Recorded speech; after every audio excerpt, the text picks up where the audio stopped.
जय हिंद दोस्तों, क्या हाल चाल आप सभी के। चलिए डिस्कस करते हैं आज यानी 9 जून फर्स्ट शिफ्ट का पेपर आपका कंप्लीट हो चुका है। जितने भी क्वेश्चन हमें मिल पाए हैं सारे क्वेश्चन को डिस्कस करेंगे। चलिए सेशन को स्टार्ट करते हैं। एक बार सभी जो है सेशन को लाइक कर दीजिएगा, शेयर कर दीजिएगा और जल्दी से कमेंट बॉक्स में जो है कुछ ना कुछ या फिर जय हिंद आप लिख दीजिएगा। आज जो पेपर रहेगा 9 जून फर्स्ट शिफ्ट का ये पेपर आपका रहने वाला है। आर्मी जीडी का जो है लास्ट पेपर था, ठीक है। आर्मी जीडी का मेरे ख्याल से जो है 9 जून का लास्ट पेपर था। इसके बाद जो है आपका कल जो है WMP का पेपर आपका होने वाला है। चलो जी पहले क्वेश्चन से स्टार्ट करते हैं। बड़ा ही सिंपल सा क्वेश्चन क्वेश्चन है सुंदरबन राष्ट्रीय उद्यान जो है किस राज्य में स्थित है। जल्दी से बताइएगा। राइट आंसर क्या हो जाएगा। In which state is the Sundarban national park located in. बताइए जी कहां पर स्थित है। बिल्कुल जी आप कहोगे कहां स्थित है। पश्चिम बंगाल में आपका स्थित है। नेक्स्ट क्वेश्चन है कि अंडमान निकोबार द्वीप समूह भारत की किस दिशा में आपका स्थित है। भारत की किस दिशा में स्थित है बताओ जी। अंडमान निकोबार द्वीप समूह आपसे पूछा गया है। अगर आपको सिंपल पता होगा तो ये कहां पड़ता है। बंगाल की खाड़ी में। कहां पड़ता है। बंगाल की खाड़ी में। बिल्कुल जी कहां पड़ता है। बंगाल की खाड़ी में आपका पड़ता है। कहां पड़ता है। बंगाल की खाड़ी में आपका पड़ता है। बिल्कुल जी। और आपसे अगर पूछ ले, ठीक है, और ये कौन सी दिशा में पड़ती है तो आपको पता है बंगाल की खाड़ी जो है एक तो आपका दक्षिण में पड़ती है। कहां पड़ती है। दक्षिण में आपकी पड़ती है, ठीक है। इस तरह से मैप आता है तो इस तरफ जो है आपकी बंगाल की खाड़ी है। ये थोड़ा सा जो है उसकी क्या है दक्षिण दिशा में पड़ता है। थोड़ा सा ऊपर चल जाओगे तो कौन सी दिशा में पड़ जाएगा। दक्षिण पूर्व दिशा में। बिल्कुल जी कहां। दक्षिण पूर्व दिशा में आपका पड़ेगा। साउथ ईस्ट क्या हो जाएगा आपका राइट आंसर हो जाएगा।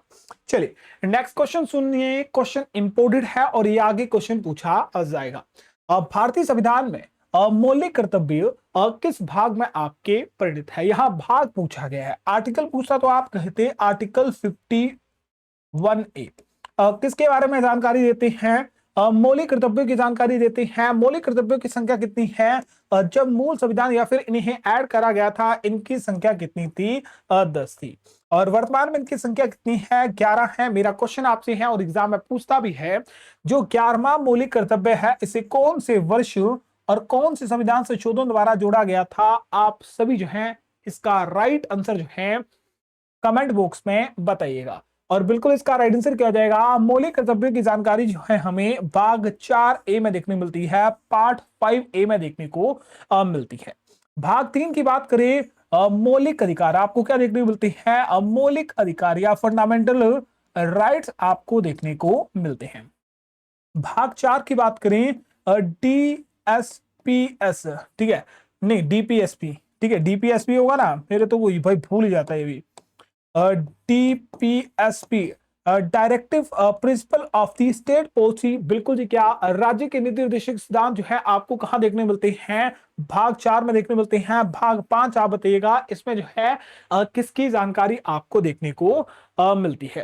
नेक्स्ट क्वेश्चन है कि वर्ष 2025 में अंतरराष्ट्रीय वनडे क्रिकेट मैच में किस महिला खिलाड़ी ने सबसे ज्यादा रन आपके बनाए थे। इसी तरह आपके एग्जाम में पूछ सकता है कि T20 2026 का पुरुष जो वर्ल्ड कप आपका हुआ था उसमें सर्वाधिक रन जो है किसके द्वारा बनाए गए थे। कमेंट बॉक्स में बताइएगा। मेरे को पता नहीं है तो आप जो है हमें क्या कर सकते हैं कमेंट बॉक्स में इसका राइट आंसर बता सकते हैं। अगर बात करें 2025 के अंतरराष्ट्रीय महिला वनडे क्रिकेट कप की तो इसमें जो है सर्वाधिक रन जो है भारत की स्मृति मंधाना द्वारा। किसके द्वारा। स्मृति मंधाना द्वारा बनाए गए थे। ऑप्शन नंबर क्या जाएगा सी आपका राइट हो जाएगा। चलिए नेक्स्ट क्वेश्चन है कि भारतीय वायुसेना इंडियन एयरफोर्स का जो मुख्यालय है कहां पर आपका स्थित है। इसी तरह आपसे 6 भारतीय नौसेना आपसे पूछ ले या भारतीय थल सेना आपसे पूछ ले, इन सभी का जो हेडक्वार्टर है कहा। हेडक्वार्टर जो है बिल्कुल जी कहां पर स्थित है। नई दिल्ली में। कहां स्थित है। नई दिल्ली में आपका स्थित है।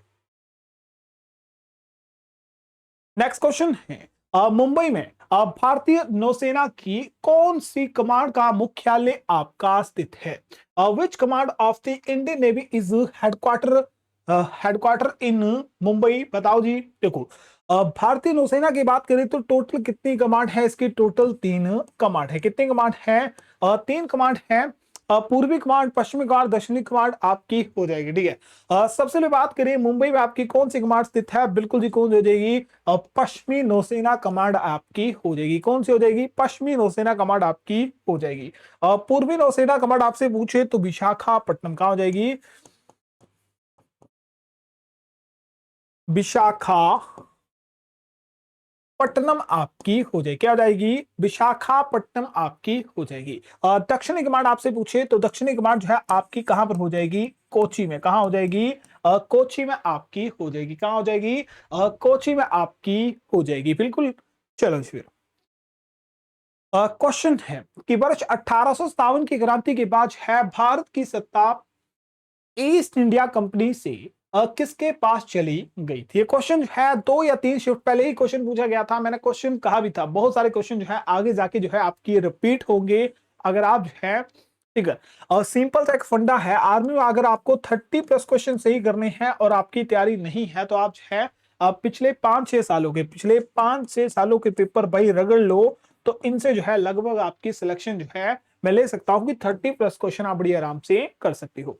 ये भी क्वेश्चन आपका रिपीट है, दूसरी या तीसरी बार है कि 1857 की क्रांति के बाद जो है ईस्ट इंडिया कंपनी के हाथ से जो है ये किसके हाथ में चली गई थी? सत्ता जो थी ब्रिटिश क्राउन के पास। किसके पास?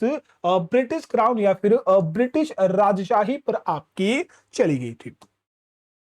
नेक्स्ट क्वेश्चन है कि भारत में 1857 की विद्रोह के दौरान अंतिम मुगल सम्राट आपके कौन थे? यहां देखो कंफ्यूजन आपको करा गया कि 1857 के समय जो है अंतिम मुगल सम्राट पूछे गए हैं। देखो, अगर आपसे सिंपल क्वेश्चन पूछता कि अंतिम मुगल सम्राट कौन थे, तब भी राइट आंसर क्या रहता? बहादुर शाह जफर द्वितीय रहता। पर 1857 के समय जो है ये अंतिम मुगल बादशाह थे। ठीक है, ये 1857 की क्रांति के समय जो है अंतिम मुगल बादशाह थे, जिन्होंने जो है कहां से नेतृत्व करा था? दिल्ली से आपका नेतृत्व करा था। बिल्कुल जी, कहां से नेतृत्व करा था? आपके जो है दिल्ली से नेतृत्व करा था। ये भी क्वेश्चन आपके एग्जाम में जो है पिछले साल पूछा गया था। बिल्कुल राइट आंसर क्या होगा? ऑप्शन नंबर बी आपका राइट हो जाएगा। नेक्स्ट क्वेश्चन है भूटान और नेपाल दोनों देशों के साथ जो है भारत का कौन सा राज्य जो है अपनी सीमा क्या करता है? साझा आपकी करता है। Which Indian state share is its boundary with Bhutan and Nepal country? बताइएगा। असम होगा, पश्चिम बंगाल होगा, अरुणाचल प्रदेश होगा या फिर आपका बिहार हो जाएगा? देखो, यहां पर जो राइट आंसर रहेगा वो पश्चिम बंगाल रहेगा और वेस्ट बंगाल रहेगा। वेस्ट बंगाल जो है ये भूटान के साथ साथ जो है नेपाल के साथ भी क्या करता है? अपनी सीमा साझा करता है। और एक और देश के साथ, ये बांग्लादेश के भी साथ क्या करता है? अपनी सीमा क्या करता है? बिल्कुल सही, साझा करता है।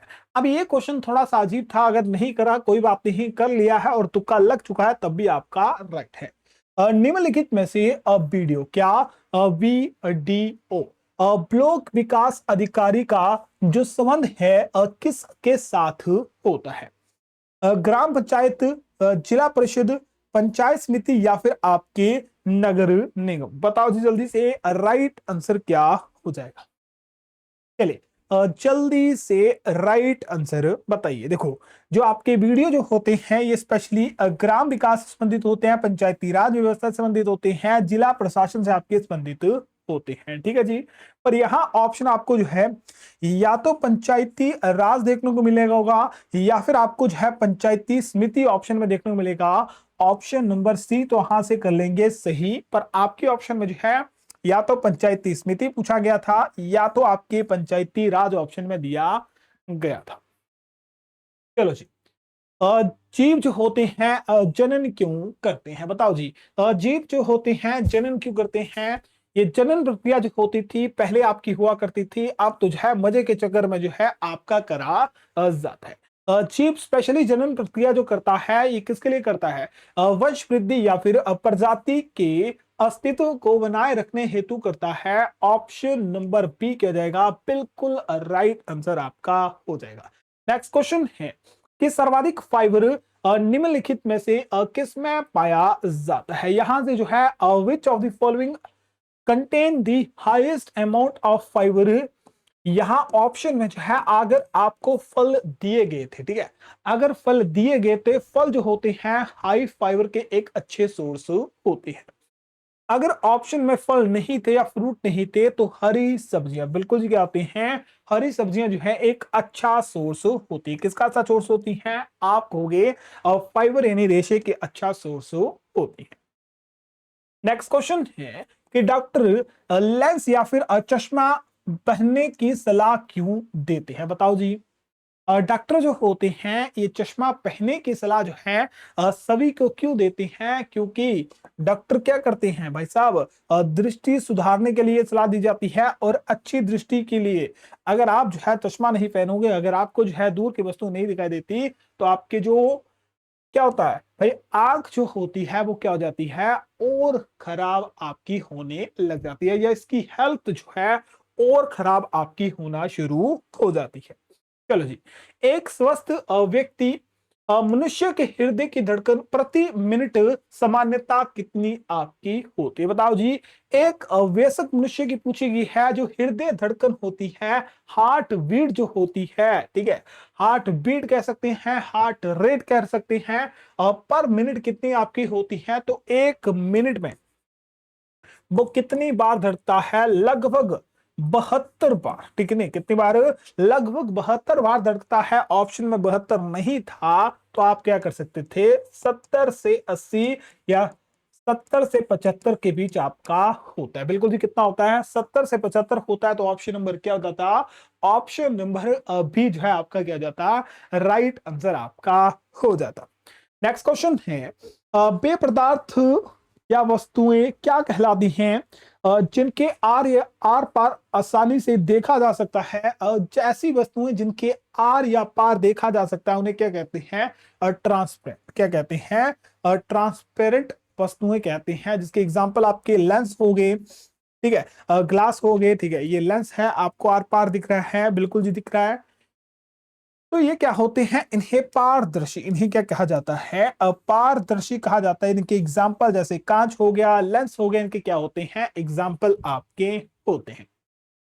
चलो जी।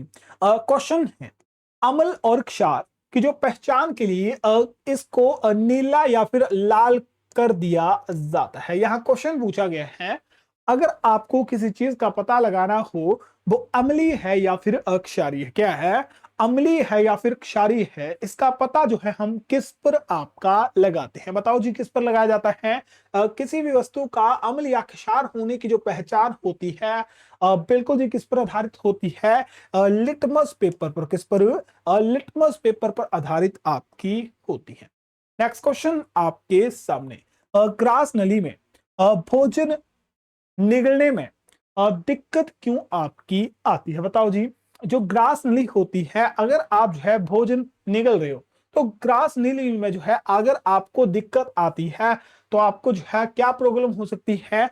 ग्रास नली सिकुड़ना, ठीक है, ग्रास नली सिकुड़ जाती है, या फिर मांसपेशियों व नसों में कमजोरी के कारण जो है क्या होती है? प्रक्रिया होती है। अब ऑप्शन में भाई कुछ भी ऑप्शन हो सकता है, या तो ऑप्शन में होगा ग्रास नली का सिकुड़ना, या ऑप्शन में हो सकता है मांसपेशियों व नसों में कमजोरी आना। अब जो भी ऑप्शन था वो उस आधार पर जो है, ठीक है, उस आधार पर जो है हमने ऑप्शन नंबर ए क्या करा है? जरनेट आपका करा है। चलो जी। क्वेश्चन है यदि किसी वस्तु की चाल और समय दिया जाए तो दूरी ज्ञात करने का सही सूत्र क्या होता है? बस क्वेश्चन कंफ्यूजन कर रहा है। दूरी का मात्रक आपसे पूछा गया है। दूरी यानी डिस्टेंस। डिस्टेंस जो होता है किसके बराबर होता है? डिस्टेंस इक्वल टू होता है स्पीड मल्टीप्लिकेशन टाइम। किसके बराबर होता है? Speed multiplication time. यानी ऑप्शन नंबर कौन सा? बिल्कुल सही ऑप्शन नंबर क्या आ जाएगा? बी आपका राइट आ जाएगा। चलो जी। क्वेश्चन है यदि फ्यूज तार में अत्यधिक विद्युत धारा प्रभावित हो जाए प्रवाहित हो जाए तो बताओ जी क्या आपका होगा?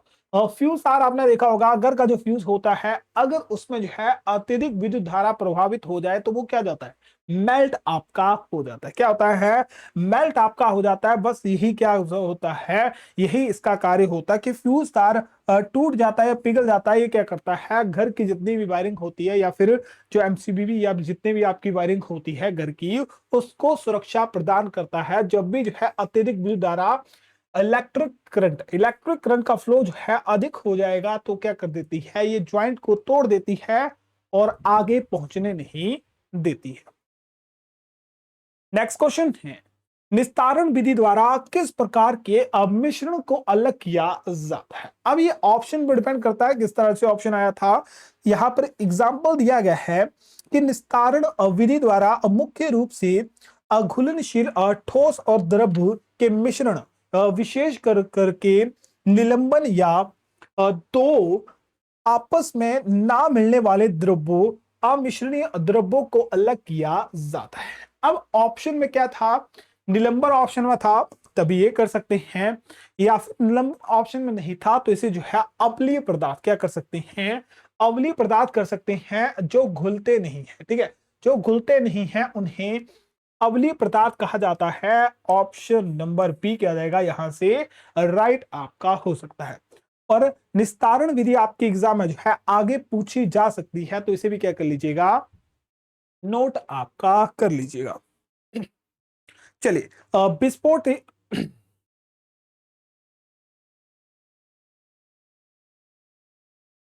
पंपिंग साउंड विस्फोट, क्वेश्चन में कोई गड़बड़ी तो नहीं है, क्वेश्चन में कोई गड़बड़ी, चलो जी।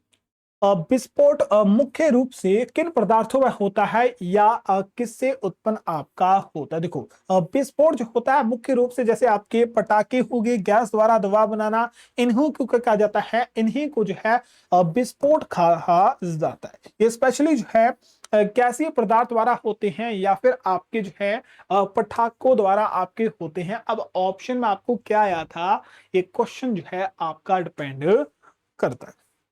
नेक्स्ट क्वेश्चन आपके सामने, किस अवस्था में मानव शरीर में जनन अंग परिपक्व, क्या परिपक्व होते हैं, क्या होते हैं, परिपक्व आपके होते हैं। बाल्यावस्था में, किशोरावस्था में, वृद्धावस्था में या फिर शैशव अवस्था में। अब ये कौन सी अवस्था होती है, शैशवावस्था।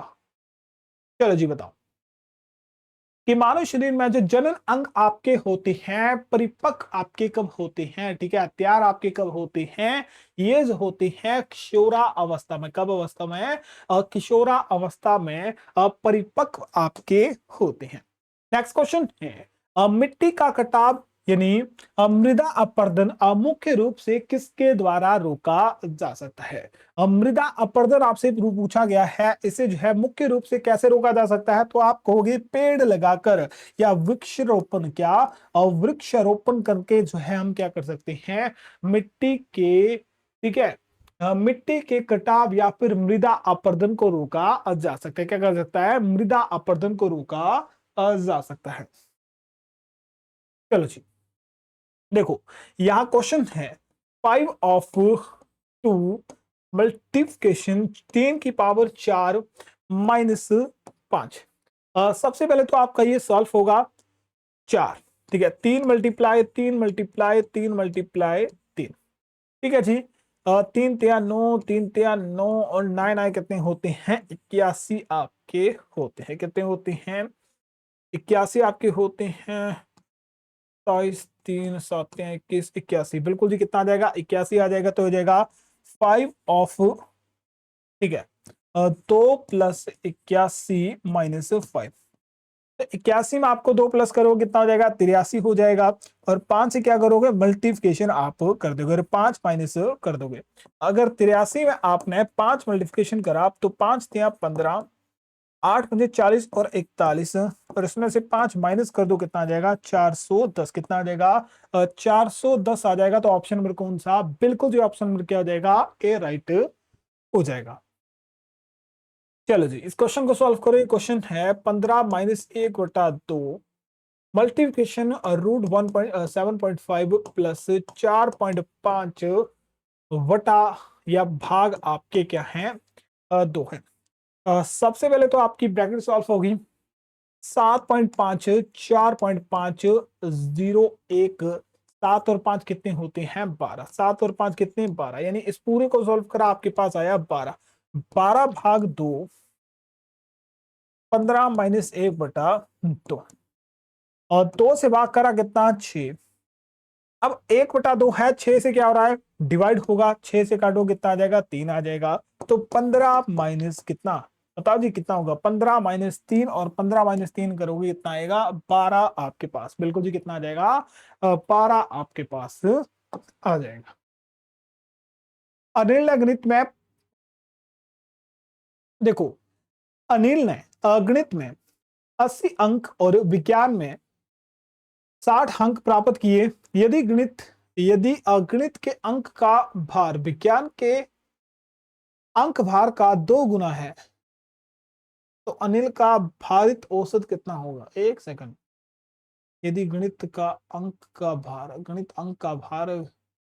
विज्ञान अंक भार का 2 गुना है, समझ नहीं आया क्योंकि पेपर तो 100 नंबर का होना चाहिए, यानी पेपर मान लो पेपर आया पूरा 200 नंबर का, नहीं नहीं 8, 8 से 14 डिवाइड बाई 2 हो गया 70।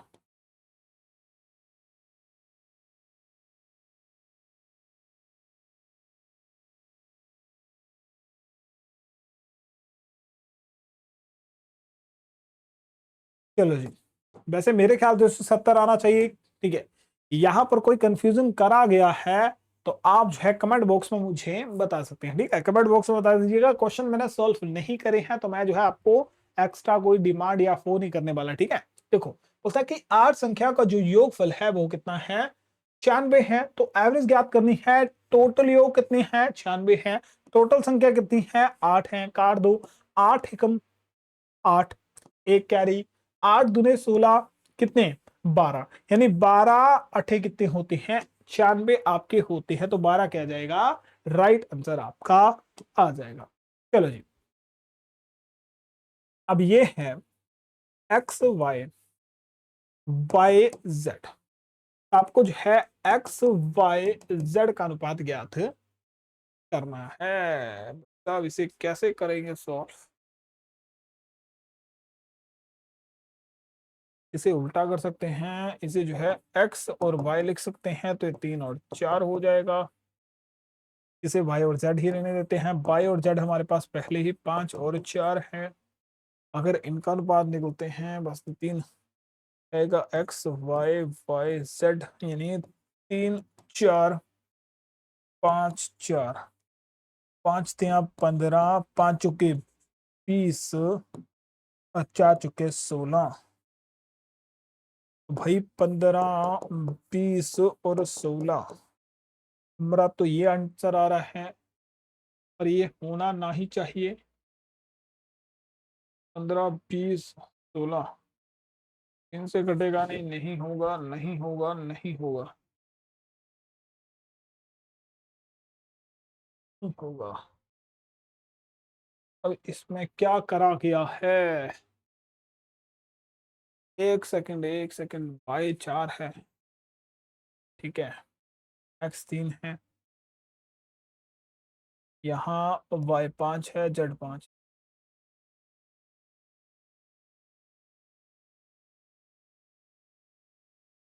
क्या करा हुआ है। चलो आप खुद सॉल्व कर लीजिएगा, ठीक है भाई, मैंने सॉल्व नहीं करे हैं, ठीक है, मैंने सॉल्व नहीं करे हैं, तो मैं जो है आपको ऐसे हिंट बता रहा था क्वेश्चन इस तरह सॉल्व हो सकता है, ठीक है। ये रीजनिंग का क्वेश्चन है जिससे सी ई एल के लिए जो है टी एफ एन यूज हो रहा है, तो ई जी एफ के लिए जो है क्या कोड यूज आपका होगा। चलो जी, यहाँ दी गई श्रृंखला में आपको बताना है, ये श्रृंखला दी गई है बाएं से लेफ्ट साइड से, ये क्या है लेफ्ट साइड है, ये क्या है राइट साइड है, पांचवा स्थान ज्ञात करना है। लेफ्ट साइड से 1 2 3 4 और 5, पांचवें में क्या आ रहा है 4 आ रहा है, तो इसका राइट आंसर क्या आ जाएगा 4 राइट आंसर हो जाएगा। बोलता है कि एक समचतुर्भुज के अविकर्ण क्रमशः 16 मीटर व 12 मीटर हैं, तो उनकी या उसकी भुजा की लंबाई ज्ञात करें, बताओ जी राइट आंसर क्या आ जाएगा। अब ये लास्ट क्वेश्चन है, वैसे इस क्वेश्चन सिंपल सा है कि बोलता है कि किसी शहर की पहली और वर्तमान संख्या कितनी है, 25,000 है। यदि इसमें जो है 8% की वृद्धि होती है तो एक साल बाद जो इसकी जनसंख्या क्या होगी। तो सिंपल सा आपको जो है, अगर 25,000 में जो है 8% की वृद्धि होगी एक साल में, 20 से 20 और 250 को 8 से कर दो मल्टीप्लाई, जीरो कैरी, 8 पंजे 40, 4, 8 चौके नहीं, 8 दुने कितने होते हैं, 8 दुने 16 और 4 कितने, अब 20, कितने की वृद्धि हो जाएगी, 2000 की वृद्धि हो जाएगी। तो अगर पहले जनसंख्या जो है 25,000 थी और एक साल बाद जो है जनसंख्या में जो है 2000 नए बंदे ऐड हो जाते हैं, तो ये जनसंख्या कितनी हो जाएगी, बिल्कुल सही 27,000। कितनी हो जाएगी, 27,000 आपकी हो जाएगी। ठीक है जी, कितनी हो जाएगी, 27,000 आपकी हो जाएगी। ठीक है, बस इतने ही क्वेश्चन थे। ठीक है जितने क्वेश्चन मिल पाए थे उतने क्वेश्चन हमने सॉल्व करे हैं। बाकी मैथमेटिक क्वेश्चन के मैंने मैथमेटिक के क्वेश्चन सॉल्व नहीं करे हैं जो मुझसे हो पाते थे, या सिंपल मैंने क्वेश्चन जो है जो आपके करे वो हो गए। बाकी जो क्वेश्चन जो है नहीं हुए, ठीक है, तो मैंने तो भाई सॉल्व नहीं करे थे। ठीक है, एक बात याद रखनी है, ना तो उन्हें मैंने सॉल्व करा था, ना ही जो है उन्हें मैं ध्यान देखा था। तो वहीं पर मैं अभी जो है, ठीक है, अभी क्वेश्चन देखे और अभी आपके सॉल्व करे हैं। ठीक है, तो इस बात पर जो है कोई बहस नहीं होनी चाहिए कि सर आपने ये क्वेश्चन नहीं करवाया, ये क्वेश्चन आप गलत करवा रहे हो। तो आपको सिर्फ क्वेश्चन प्रोवाइड करना मेरी जिम्मेदारी थी। अब आपको सॉल्व किस तरह से करने हैं, नहीं होते हैं सॉल्व, तो तब आप हमें व्हाट्सएप कर सकते हो या फिर आप जो है कमेंट कर सकते हो कि सर हमसे सॉल्व नहीं हुआ, कोई और जुगाड़ करेंगे, आपको सॉल्व करके बता देंगे। ठीक है, मिलते हैं कोई शानदार वीडियो में, तब तक के लिए आप ठीक करिएगा, ख्याल रखिएगा। सभी को जय हिंद, जय भारत।